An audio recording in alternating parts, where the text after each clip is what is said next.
Hi, Clutter Fairy fans. This is the Clutter Fairy Weekly for April 9th, 2024. I'm your co-host, Ed Gumnick, and I'm speaking with Gayle Goddard, certified professional organizer and owner of the Clutter Fairy in Houston, Texas.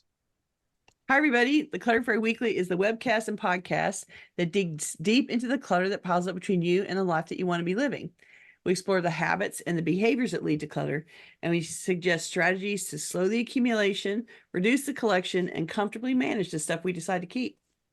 If you're new to our Zoom meeting, and I know we have at least one new person today, we want to let you Cool. know that you can share your comments and questions via the chat feature, and I'll try to make sure Gayle addresses them before we move on to another topic. You can also use the raise hand feature if you'd like to ask a question or make a comment yourself via audio or video. And we are streaming the webcast live on Facebook, so you can ask your questions and make comments there as well, and I'll relay them to Gayle. We're going to start by talking about last week's Weekly Tittle, which was called Deflect the Wrecking Ball. The assignment was to make a plan to deflect a wrecking ball that tends to interfere with your good habits and routines when you see it start to swing your way. Let's hear from our participants in Zoom and on Facebook who worked on a deflection plan this week. Please let us know in the comments. YouTube viewer CM offered a shocking tale of the wrecking ball in her life. CM writes, I made the mistake of asking my husband to drop off donations, but without telling me, he hoarded years of donations at his business office. Picture frames, furniture, luggage, lamps, dishes, and even old clothing.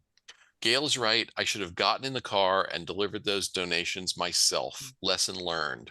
I am so distressed to hear this story, CM. Oh my gosh. So now someone will have to redirect those donations when he eventually moves out of that office. So he took the stuff out of your house and put it in the office.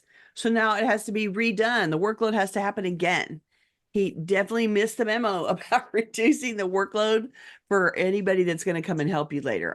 I feel so bad for you. I'm very sorry to hear that story. So CM discovered that her husband's response to her drop the donations request is her wrecking ball, the thing that derails her organizing efforts. And she decided that she needs to skip his participation altogether, which I totally agree with, and take the donations herself. I'm glad to hear that you have a workaround and the donations process will work more smoothly now. Best of luck to you. And I think going to his office, he's already moved it all to his office, and trying to deal with it now, I think will just create way too much consternation, because clearly he was uncomfortable with taking the donations out. And so if you remove them, then he doesn't have the opportunity to add to his collection. Let's let his collection go static now. And then, you can deal with that on the back end at some point when he has to get out of his office. I hope he doesn't share that office with anybody. I can't imagine anybody loves that he is adding things to the office if he shares it with somebody. Anyway, that was Well, a surprise. yeah, and I guess it's also a little bit of a cautionary tale about making sure that if you have a critical partner in your decluttering efforts, that you've got at least some degree of buy-in and Agreement. or agreement. Yeah, and I don't, it's hard to tell from the post. It was a short post, so we don't know whether he was deliberately deceiving her, telling her, oh yeah, I took all that stuff, and then just somehow she found out later. Don't know, but you gotta try to get that buy-in from your spouse, partner, housemate, whoever, who at the very least needs to not make matters worse. Well, and I'm sure she enlisted him because that she had done the work to pull the stuff out, and she wanted some support from him about the project, and that was a way that he could be supportive, except that he wasn't actually making it happen, right? Like he wasn't Yeah. really supporting the project. He was just preventing her from completing what she wanted to be done. Now, what I don't know is, was she giving away things that he didn't agree with? Was she giving away his things without his consent? Like, we don't know Right. what the Yeah, dynamics there are are two sides to around the every things that we're story, leaving, right? but it sounds to me like everything she sent out of the house, he took to his office. And some of that stuff has to have been hers. So clearly he is coming at it from a standpoint of he wasn't comfortable letting go of things that he still thought were valuable, or, and so he put a lot of physical effort in to take all that stuff to the office. But wow, somebody's gonna have to unwind that on the back end. So, Hmm. and I'm guessing it's not going to be him. So somebody else is going to Right. suffer this project later. And that's a problem. um, Sorry. M We're all sorry for you. M commented, my husband stuffed two 10 by 30 lockers, then died. Oh, That's yeah. so Oh, tough. and a 10 by 30 space is That's really huge. big, right? Like Yeah. that is a lot of space. That's a You house. know, That's a house. That right there can be a house full. it's a That's more volume, more yeah, than a house full, I that's think. comparable to a house. Yeah. I mean, Yeah. a standard storage locker is usually 10 by 10 for a regular size. And that's a big bedroom size, right? And so 10 by 30 is just a lot of space to pack in. Sorry, everybody. Yeah. This is Ginger why you need a, backup. Ginger says, I collect items to donate, but they sit in my garage. So I add drop donations to my monthly plan and to my regular weekly errand list. That is exactly what you need to do, because it is an errand that needs to be completed. Because if it's in the garage, it's just dying out there in the garage. So, um, time to let it go and take it the rest of the way. And people have trouble with that last step because it requires putting things in the car and driving somewhere specific that you wouldn't be going to for any other reason. But it really is a lot quicker than you think. They recognize that it's an annoyance and it's a hassle, and wherever you go, they're going to try to help you offload and get it out of there as fast as possible. So, and it'll be people that are available to be helpful when you haven't had any help anywhere else. Somebody can come and take the things out of the car for you without any problem. So, take advantage of the little extra help and go run that errand. Elizabeth said, my dad's 3 storage units were full of furniture and big items, surprisingly easy to purge once the decision got made. Yeah, Um, thank goodness. Naomi said, when I sold my husband's country place after he died, I negotiated with the buyers that we could just leave everything in the sheds and bins. The valuable stuff more or less balanced out the junk to be cleared. So you left the project for them as an as is sale. Yeah. That works as long as the family's comfortable with it. Like, there you go. Then they can tear it apart and do what they want with the rest. And for them, it's, a treasure hunt instead of a lifelong chore that you've been ignoring. So, good job. That works. All right, let's get on to our main topics. We actually have 3 topics today. Mm. This is an Ask Us Anything episode where we've dug into survey responses and other sources of input. And we're going to start with the topic of how much lining does an empty nest need? Audience member Aaron G asked us to talk about the challenges of the empty nest years, how much you should keep for your little birdies while they're testing their wings. So we're going to talk today about the difficult decisions and challenges people face as they transition from a full house to an empty nest. So let's start with the survey responses for this one first. We asked our audience to choose from among several statements about their empty nest status. 35% say, I have no human children. 32% say, I'm an empty nester whose kids have taken all or most of their belongings with them already. Yay. 18% chose, I'm an empty nester who still stores a significant amount of my children's stuff in my home. 12% said other, which we will reflect in various places in the conversation. 4% say, I'm not an empty nester yet, but I expect my kids to leave in the next few years. So they have young adult children. And we have nobody that answered the survey is a parent with small kids. They're too busy chasing their They're small right kids around to answer a survey. to They don't answer a have certain time. exactly. Yeah, yeah. They're, instead of answering the survey, they're bathing their child, right? So they're busy.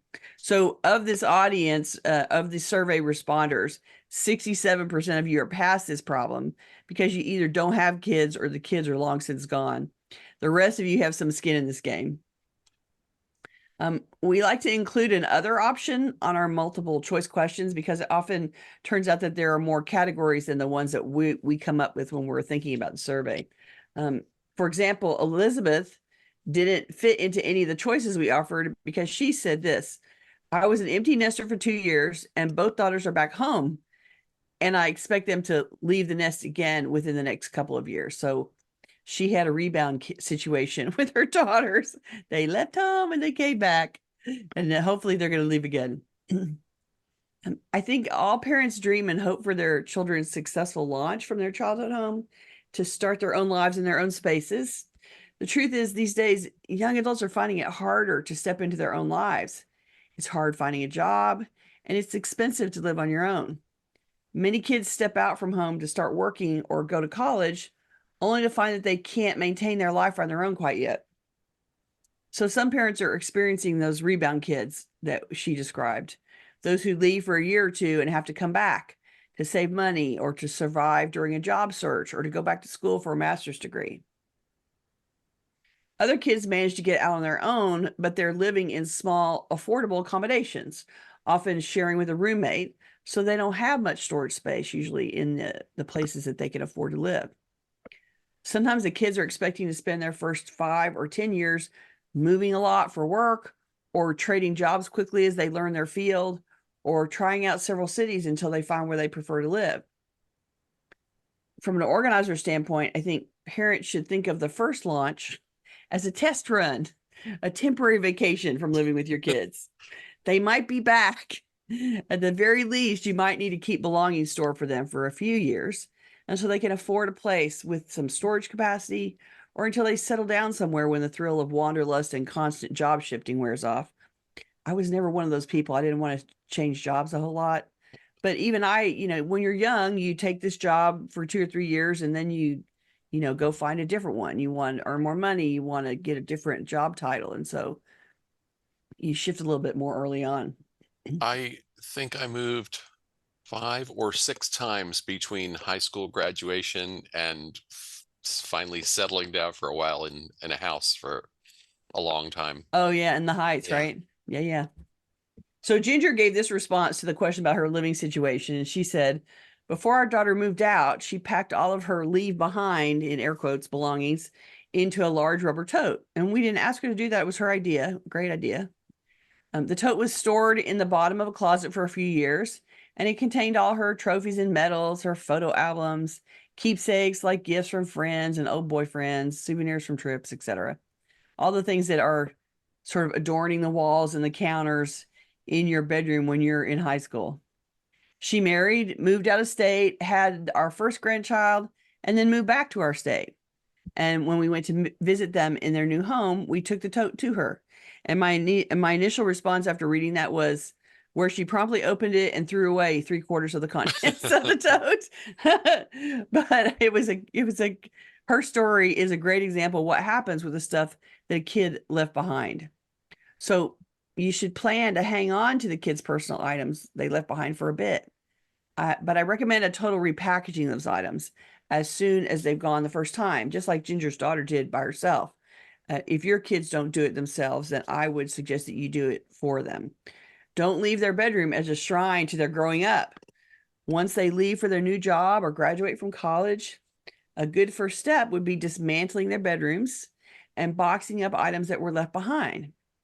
If they're game to help you, then you might ask them to sort through a box or two when they come home on the winter break, during college, or over the summer.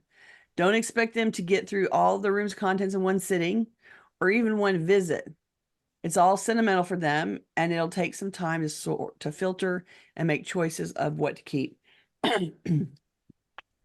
You can help by packing the items in categories, and respecting everything in the room is a decision that the kid needs to make.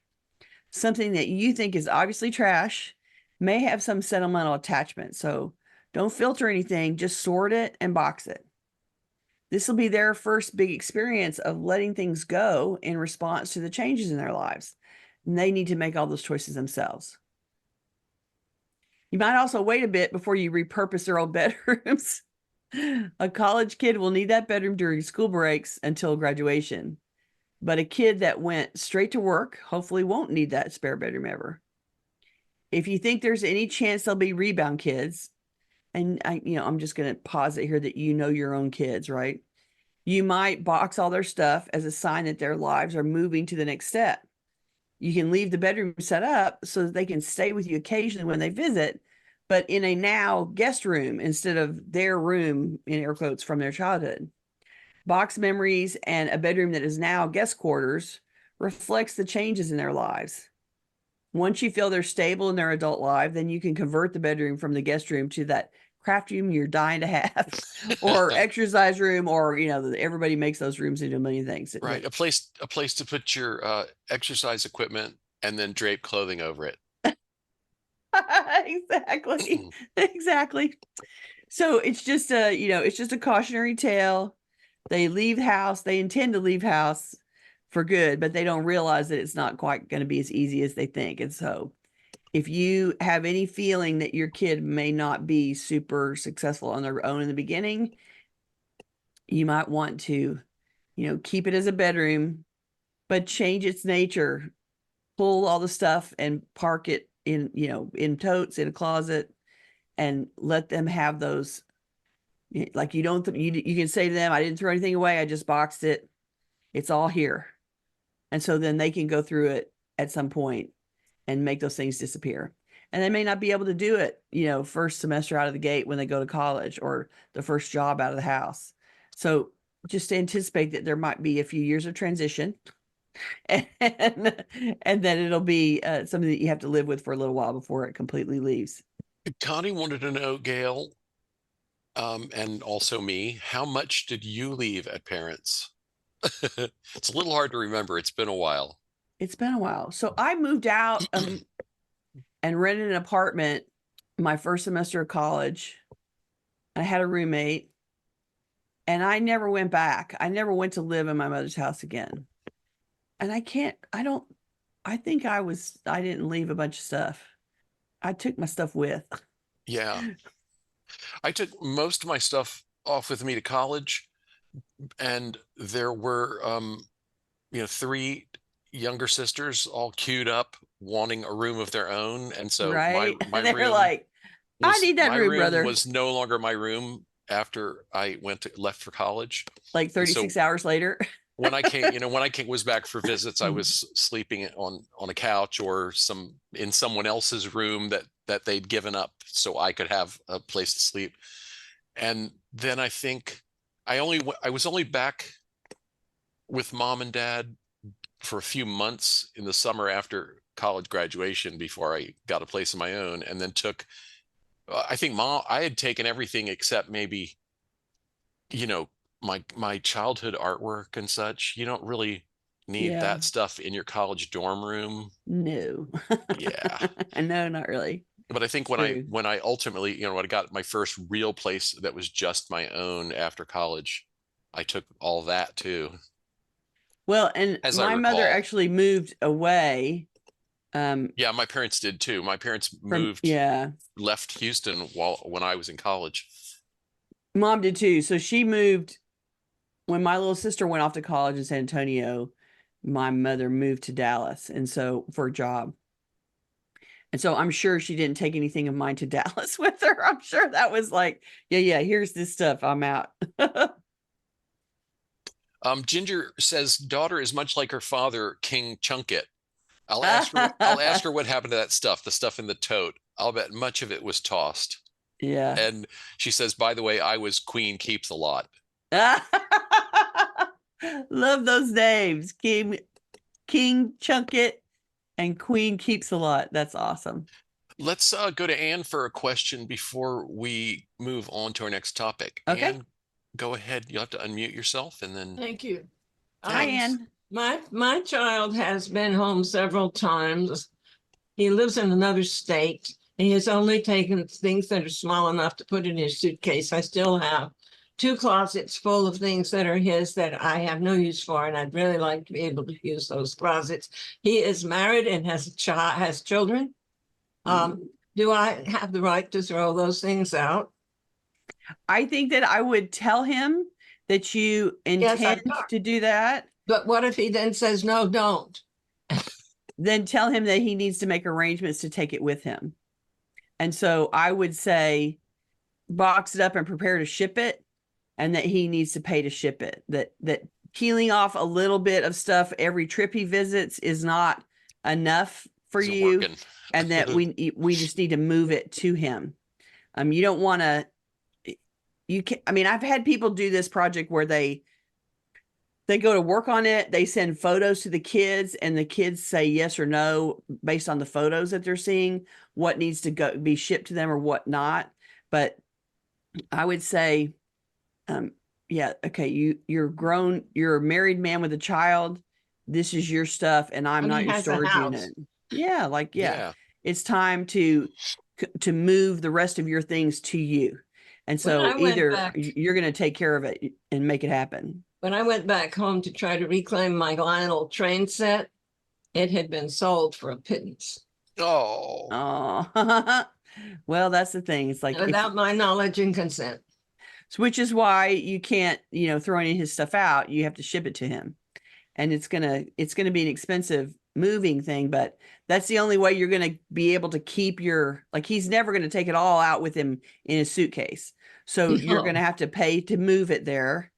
And then, it's his problem what he does with it, whether he keeps it or not. But you haven't given away any of his things without consent. So you're honoring that he owns it, but you're going to have to, move it like a moving project. And you should do that because it is your closets, and you need them and you want them. And so yeah. he's got his own house, and he doesn't need to store with you anymore. And that's not unreasonable. And just, inform him ahead of time. These are coming. And here they come. Thank you for that, Anne. Good luck. Let's go ahead and move on to our second topic, because we still have lots to cover here. This one is Earth Day decluttering. In a recent survey, audience member Christine wrote, "I would love your ideas on picking one area of decluttering to celebrate Earth Day. I think I am buying too many clothes. I think the solution would be to spend some quality time with the clothes I already have, like for me to organize and store them better. Your advice to stop buying more stuff is the most important, and has become a mantra for me. And your advice on putting things out on the curb or donating is so much better than it going to a landfill." 100%. So I love the idea of spending quality time with your closet. It's great. It's a great visual, and reminding yourself what you already own and love, and what is ready to be recycled or donated away. There's lots of ways to recycle textiles now. For instance, Goodwill takes clothes and linens that aren't okay for resale, and they do cotton recycling there. So it gets bundled up and sold to somebody as cotton recycling for, there's all kind of manufacturers that are using it as stuffing, as rags, as they have secondary purposes, insulation. A paper, it gets cotton gets recycled into paper. Making more as paper. well. Yeah. Mhm. Yeah. Mhm. So there's that is one of the things that happens with cotton stuff that Goodwill gets that they can't really sell. And there's lots of other textile recycling available. Recycling programs that cities do specifically. One of the cities in our local area has a special textile recycling bag. And so they give the homeowners that textile bag, and they're allowed to put clothes in it and then sit it out to the curb next to the recycling bins. And so those get packaged and, get gathered and recycled as a secondary recycling type. So Earth Day is a great trigger. It's perfect time to go do some research about your area and see who or how you can recycle excess textiles. Then jump in your closet with the intent to pull out those donatable clothes and the items that can be recycled, and make it a project to send several bags to your favorite charities and to textile recycling, and keeping them out of landfill in honor of Earth Day. No, we don't want to keep them in the landfill. We Right. definitely don't. And so do a little, how can I recycle textiles in my area? Google that and see what's available, what company, who's doing what in your specific area. You'll be surprised, something's going to pop up. Earth Day this year is on April 22nd. So we're a few weeks away. It's an annual event that started in 1970, and it's grown over the last 50 years or so into what the website calls the biggest civic event on Earth. Typical activities include tree planting and environmental cleanup events and education and environmental literacy program. This year's theme is planet versus plastics. And I would say it seems like a perfect year to look at your chemical recycling, the chemicals that need to be dropped off to toxic chemical reclamation. There's usually anybody that has a recycling city program also has a shunt off to handle toxic chemicals. And that'd be a very Earth Day cleanup kind of thing to do as well. So it might be the perfect time to try to make that errand happen before April 22nd, that you go take all your toxic chemicals and drop them off responsibly where they can be reclaimed or disposed of properly.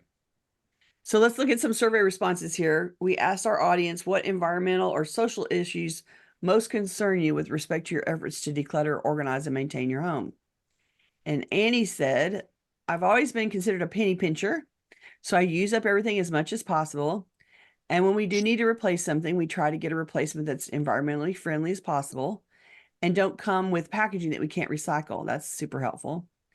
Those items we declutter are donated to an organization that helps our community. So you've sort of wrapped in your environmental response to how you shop, how you use, and how you redistribute or recycle things on the back end. So good for you. You're addressing it from all of the sources that possible. So as long as you're not drowning in stuff, we're okay. Right. AG says, I try not to be too wasteful. I'm not perfect. Sometimes things just need to be gone. I like fair trade or other socially conscious products where I can, or ones with reduced packaging, although that's not enough to balance my Amazon packaging. But my household is chronically ill and can't drive, so I try not to beat myself up too much about that. That's great. I think that, sometimes things just need to be gone is a reasonable response. It's, if you can get really bogged down in feeling guilty about, or, anxious or guilty about where your stuff is going and what's happening to it. And we always encourage people to just do the best you can. And if you're making some effort instead of no effort, it's Clutter Fairy world and effort counts. So if you're trying to do it, it seems like you're giving what you can with the energy and the capacity that you have, and that is great. And I would say, because you have a bunch of Amazon packaging, then I would get on Nextdoor or some other local message board, and every once in a while say, who needs boxes? I got bunches of boxes for free. And then you can funnel boxes off to people that are trying to move or pack or ship or whatever. I'm sure there's somebody, and as particularly now in the spring, everybody moves in the spring and summer, right? The majority of moving takes place in this time of year. And so make them available. Here, come and pick the boxes you want. Let people come to the house and go in the garage or go on the front porch and take boxes away for you. They'll get reused and hopefully on the back end, get recycled after they're done with them from the move. Maybe they'll offer them back up to the next person in line that's got moving happening. So if you are not able to quite manage it because of your physical capacity, then you just need to find a mechanism to rope other people in to come and take your boxes away and use them again.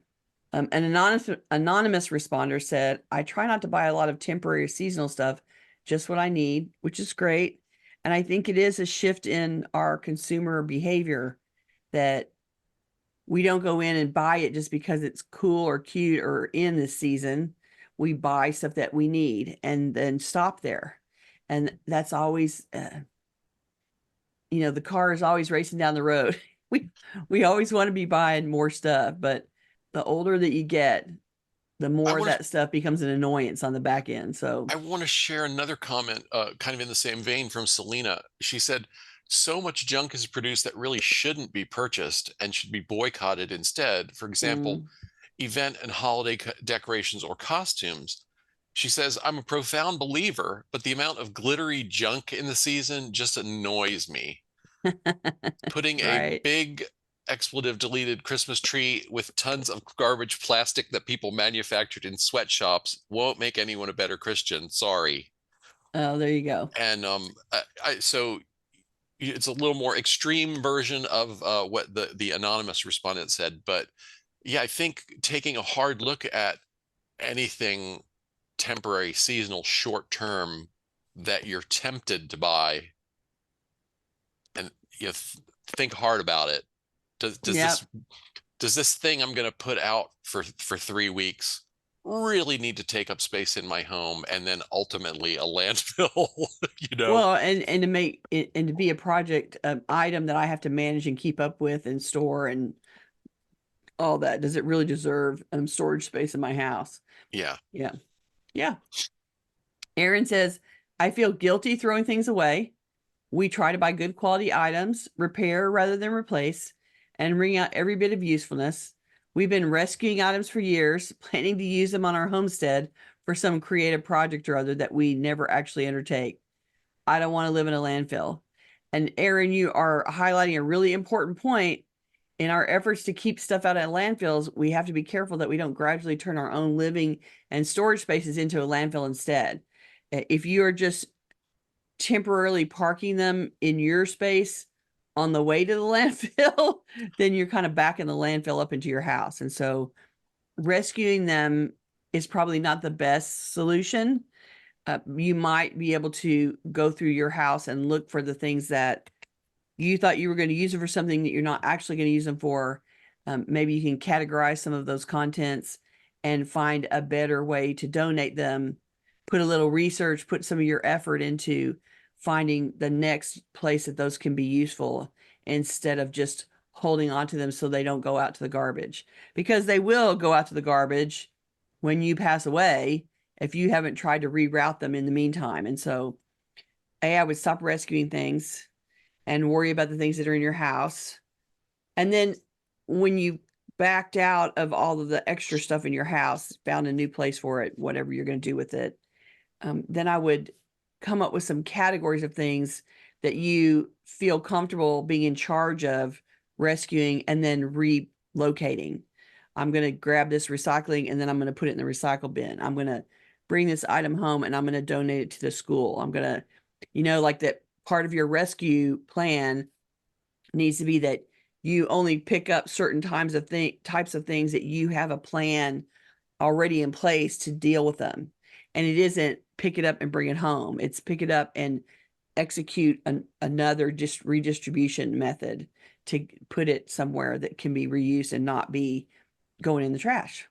Yeah, you have to break that cycle of rescuing everything that you see as having some kind of potential. Because that's a recipe for you to drown, I'm sure. Too much, too much. Yeah. Let me finish with a comment from Terry that I think is really good. Terry says, I try to be gentle with myself about disposing of stuff I already have.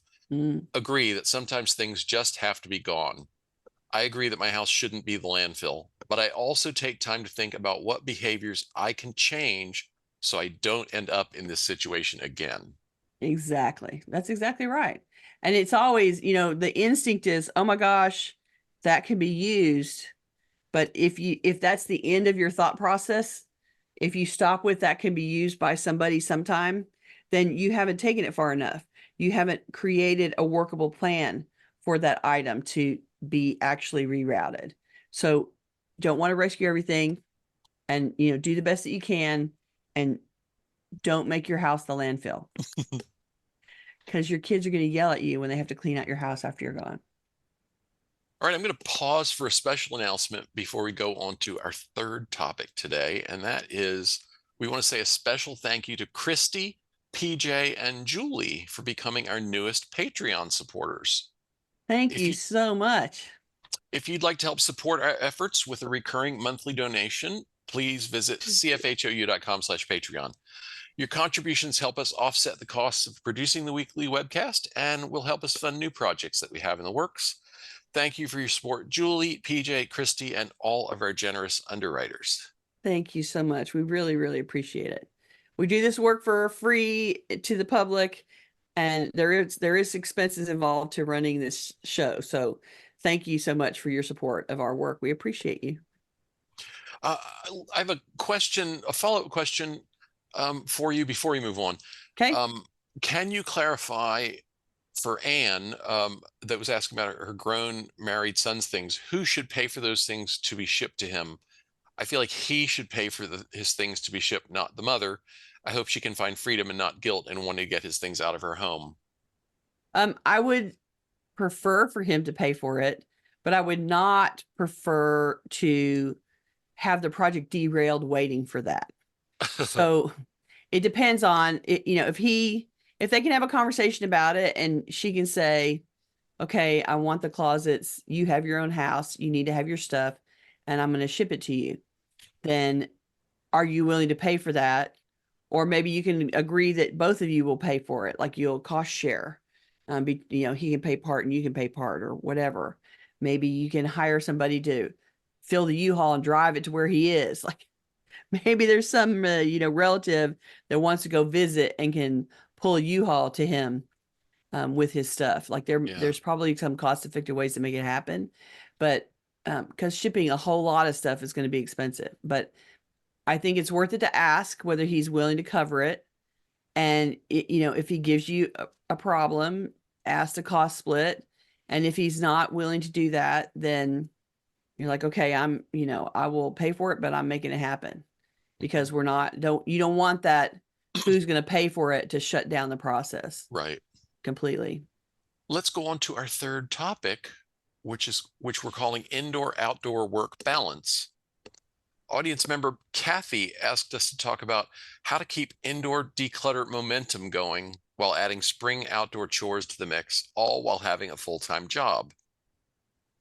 So we asked our audience what outdoor activities tend to take time away from your indoor chores in the warmer months. The first list was gardening, lawn care, planting, weeding, landscaping, and related chores were the most frequent answers we received to this question. And Leah wrote mowing, gardening, and more mowing. So clearly mowing is in your future, I see. That will certainly take time away from your indoor decluttering. So make plans to keep up your indoor maintenance and then work on new organizing projects when you come back inside to escape the heat. Recognize that the amount of hours you can devote to it is split now between your outdoor work. So during this season, when the demands of the yard are greater, your organizing project will move slower. That's okay. Priorities can shift. Keep it going in a smaller way. And when the outdoor work slows down, you can increase your attention to your indoor projects again. Several survey respondents listed various forms of outdoor exercise in their answers, such as walking, hiking, and swimming. Evelyn wrote playing volleyball, going for walks, and going to the swimming pool. You have to take advantage of the better weather to enjoy outdoor exercise. Again, no worries about that. Just keep your maintenance going so you're not making new clutter if you can. Then work in a smaller way on organizing projects until this season has passed. A few audience members have worked out for themselves how to add in outdoor fun while still keeping up the indoor responsibilities. PJ wrote, just being outside in the warmth of the sun. It's wonderful to feel the sun and the breeze and listen to the birds after months indoors. I have to get up early to do the indoor chores, then do the outdoor chores while it's getting warmer. Then I can relax in the afternoon as a massive reward with a coffee, a puzzle book, a snoring dog, and a comfy pillow. I thought that sounded really blissful and very balanced. Great job, PJ. You did a good job there. She's working it out. So she's getting up earlier and doing some of the indoor chores early in the morning and then going to do outdoor things and then coming to collapse in the afternoon. I thought that's an executable plan. Sounds Good nice. job. Yeah. Right. Others report difficulty in making the adjustment to warm weather mode. Sandra says she enjoys sitting outside to enjoy longer evenings with a glass of wine, but the dishes don't get done as diligently. Sandra, you might want to make that wine outdoors a reward for doing the dishes during the season. Since the evening's longer, you can go out there a little bit later and still enjoy a nice time after the dishes are complete. I mean, truthfully, it's going to take you half an hour. So just take a half an hour of your evening time, finish the dishes so you don't have to worry about it and you don't have to feel like you're not doing a good job. And then go drink on your patio guilt-free. It's going to be pretty outside. The weather's going to be nice. Then you can star watch when the sun goes down. And so I think you can make it work. Just make the wine outside the reward for finishing the dishes. And then, it'll be a chore that is complete.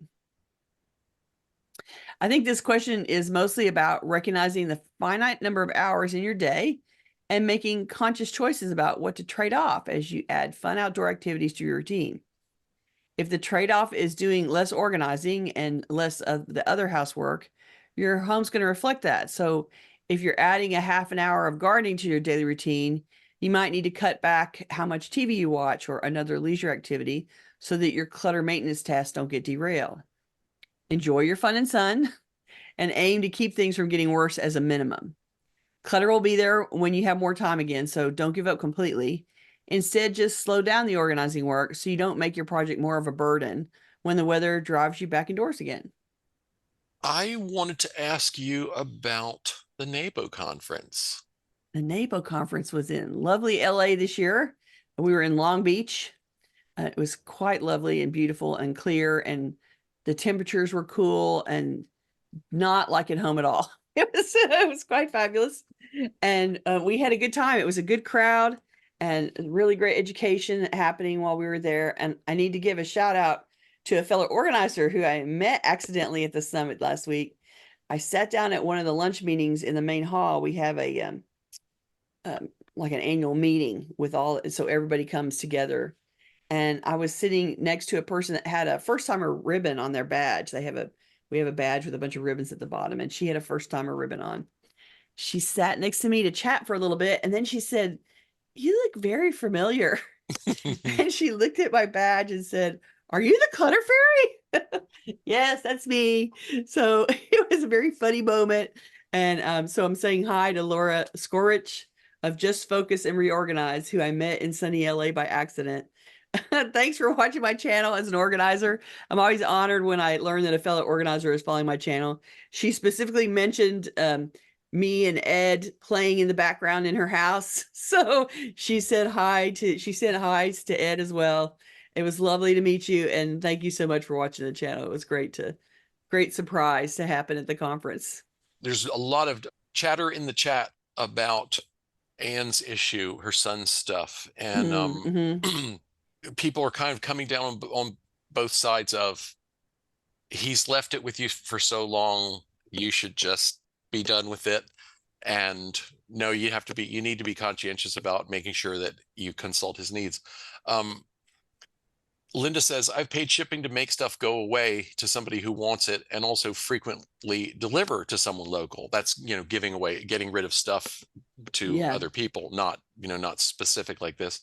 Yeah. Yes, it should be on them, but I want it gone for good. Worth it to me to make that happen now. Right. And I think so too. Susie says, if the son isn't willing to pay to have it shipped, then he doesn't want it enough, and maybe it should just be sold or donated. So I get that response. I get that would be a take that you would make, but I also want to say, newly married young child, like, what it's like in a household when you're working full time and you have a little kid at home. Like they have a lot going on at their house. So, and I'm sure that money is tight when you're young and you have little kids. Your cash flow is not the best it's going to be in your lifetime. Let me just say that. So it may be a financial burden for him to participate, or it may be that he doesn't have the bandwidth to think about it. Like he's got other stuff going on and his mother is asking him to think about something that he doesn't feel like he has the bandwidth and mental capacity to think about, which is fine. And that stuff shouldn't change her ability to make her decisions about her own house. And so right. I think it's worth, even if he won't participate, I think it's worth spending the money for it to go to him and to become now his problem. And if how he deals with it is he puts the boxes in the garage, that's up to him. Like he doesn't have to do nothing with it. But I think it's at the bare minimum, you have to respect the fact that he left it there and it's his, and that you don't need to make decisions about it, because you don't want to be in the position of, my mother threw something away without my consent. Like people feel betrayed by that and they hold on to those wounds as long-term damage. And so and we surveyed, you don't want to sour the relationship. We surveyed on that topic some months ago, and a lot of people in this community, a lot of people who watch or listen to our show had negative experiences of something important to them that got thrown away or given Disappeared. away or disappeared. And so communicate, and Mm-hmm. Yeah, I and mean, if you're going to do it and you're going to do it without their participation, you at least have to honor the fact that it's their stuff and you're making a choice to do something without their participation. That means you don't get to filter it, you don't get to throw stuff out. Dead food, I would throw out dead food, but right, if there's something in the mix, it's obviously dead. But otherwise, I would obvious say, trash. Yeah. right, like don't make any choices for them. Honor their right to own whatever they want to own and make no judgments about whether it's trash or not. It's up to them to make that judgment on the other end. And if that's as much as you can do for them, at least you are honoring their ownership while also taking care of yourself and your own space. And so she can make a choice. I want those two closets empty. I live in this house and I want to use them for my stuff. You have your own home and it's appropriate for these things to be with you. And therefore, I am going to get them to you however that takes place. And what you do with it on the back end is your deal. And, I'm sure in some people's minds, it's like, oh my gosh, my mother is sending me this stuff and I don't want to think about it or deal with it or look at it. It's like, that's okay. I'm going to honor the fact that you don't want to make decisions right now. And I'm going to send it to you so that you can house it while you don't make decisions. You can keep it while you think about it. And I can have my closets back. Like, I don't want to spend another 25 years without the use of these closets because you can't be bothered to make choices in the moment. That's fine. I'm going to move those lack of choices to you to house until you're ready. And in the meantime, I'm going to reclaim my closets. So I think it's, we do have to honor their ownership, but we don't have to keep it while they think about it. Yeah. They can keep it while they think about it, and you can have your closets back. And like she said, like the other person just said, it's worth the shipping money to make that change for yourself and to reclaim, it's worth the money you're going to spend to honor his ownership and to reclaim your space at the same time. And it'll be money well spent in the end because you'll do it one time and then you will never see those things again. And whatever he does with it is his choice. Em brought up another aspect about empty nests. She says there's also the problem of keeping stuff that the child doesn't want because it means something to us as the parent. How do we know how much is too much? So that's a good one. A lot of times because parents remember, the little kids when they're small, the tape recorder's not recording a lot of that when they're little, right? And so the little kids don't remember stuff. And the mom is like, oh my gosh, you hug this teddy bear every day of your life. You never let go of this little you car. never let go of it, right? And so it's not a surprise to me that parents find attachment to things that the kids don't even remember handling. And so how much is too much is you can't keep it all. This is definitely an area where you need a representative sample. So all of those things remind you of when the kid was little, but you can probably pick one or two or three things that you feel really attached to, and the rest of them are not as important or emotional to you as those few things. And so you want to aim for the biggest emotional bang for your buck, the ones that you have the most sentimental attachment to, and the ones that you have less sentimental attachment to, let them go.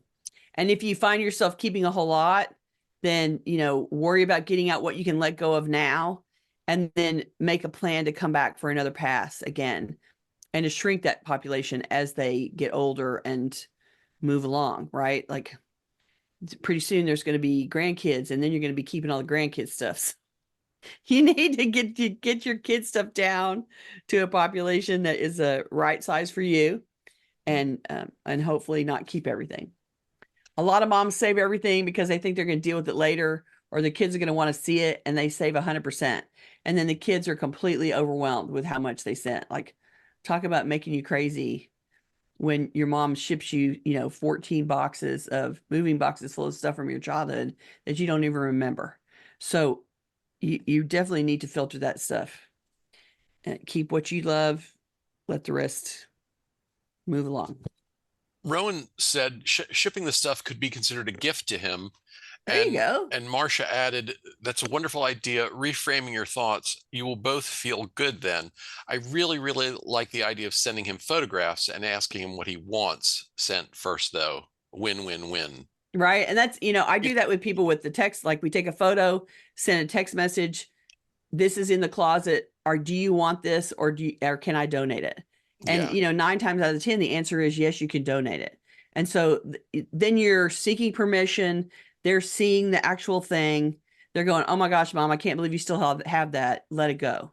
And so then the mom can feel guilt-free. They asked the question, they got permission, and it can go out of the house. And so now a kid is not going to let you sit there and send them 50 photos in one sitting, right? So you're going to need to send, here's 5 things I want you to make judgments calls about.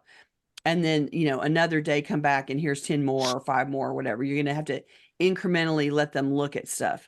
But at the same time, every time they see a photo and say, no, I don't want that, that's one more thing you can let go guilt-free in the donation pile. So worth the time and effort to, recognize their agency over their own stuff. Like just because they left it behind doesn't mean they don't feel sentimental or attached to it. And so it's worth it to say, do you still want this stuff? Like they don't remember. When they see a picture, they might go, oh my gosh, that's my favorite, blah, blah, blah. And you never know what it's going to be. Like you think what's going to be their favorites, but you never actually know. And they surprise you about the things that they want to keep and the things that they are completely, like they spent all their time with it in high school, but they're like, yeah, whatever, that was back then and I don't care now. So you're always surprised. You will always be surprised by what they pick and what they don't pick. Janice says, points out, it will be hundreds of dollars to ship my adult child's yearbooks, other books, and heavy items. So you might want to, I guess, prioritize by size and weight. If you have a cache like that you would like to ship to your kid, take photos of the biggest and heaviest items and say, do you still want this? If there's anything you can cull at the front end and they say, no, I don't, that I have a much better one of those, let that desk go. Right. Elizabeth says, that's a good way to filter. I had been keeping a little Eiffel Tower statue that reminded me of when my daughter got to go to Paris with her dad. Years passed, and just last month she looked at it and said, oh, I have a smaller one of those. You can toss that. Oh, there you go. Yeah, it's Okay, good to ask. We are about out of time, and we still need to talk about next week and the tittle. Okay. So we're going to be back next week at the usual time, Tuesday, April 16th, noon U.S. Central Time, live in Zoom and streaming on Facebook. We've gotten many requests to talk more about negative emotions that complicate and compound the difficulty of managing clutter. Guilt, shame, fear, grief, anger, and other painful feelings reduce our ability to concentrate and to make decisions. And cluttered spaces and piles of stuff can in turn aggravate the emotional distress. We're going to offer ideas to help you work around or through the negative emotions. Join us on April 16th for Vicious Cycle, Clutter as a Symptom and Cause of Negative Emotions. Gayle, why don't you give us the tittle? All right, this week's tittle is Cherish the Earth. This week's assignment is to make a plan or take an action in recognition of Earth Day, as our viewer lovely suggested. Identify an area of your life in which you might be able to reduce your overall consumption, reduce your consumption of plastic items or items packaged in excessive plastic, recycle more effectively, use things more completely, donate conscientiously, upcycle waste, or otherwise get a longer life out of the stuff that you choose to own. Write a resolution or affirmation about the change you plan to make, and take at least one action this week to fulfill or move forward with your Earth Day commitment. Hopefully you can make an attempt to recycle, upcycle, reuse, relocate something so that it goes out of your house and does not go to a landfill. That's the goal. And since this year their focus is on plastic, then looking at your consumption of plastic items and plastic packaging. I'm trying to make a few choices around that would be really wonderful. And come back and tell us how it goes. Excellent. I'm going to share one more comment because it's so useful. I haven't had a chance to check out the link, but I will vet it and put it in the show notes. Okay. And Anne, who's with us on Facebook, says a great resource for economical shipping is using uship.com, letter U, SHIP.com. Online vetted shipping, independent shippers bid and quote each individual job and piggyback shared loads. Oh, there you go. Yeah, So they're already driving around doing stuff and they might pick you up for a bidded amount. Add you in if they're the winning bid on your project, I guess. Right. That's cool. Okay, cool. Awesome. All right. If you're watching this on YouTube, we would love for you to join us live. To get notifications about upcoming events, we invite you to join the meetup group by visiting cfhou.com/meetup. You can also follow us on Facebook by visiting cfhou.com/Facebook or join our mailing list by visiting cfhou.com/subscribe. We love to hear from our audience, so please keep your questions, comments, and topic suggestions coming on YouTube, Facebook, or anywhere that you find us. You could always reach us through our website at clutterfairyhouston.com. Thanks, everybody, for joining us. You know we love to see you every week, and we will be back next week with our next conversation. Thanks so much. Bye-bye. Bye.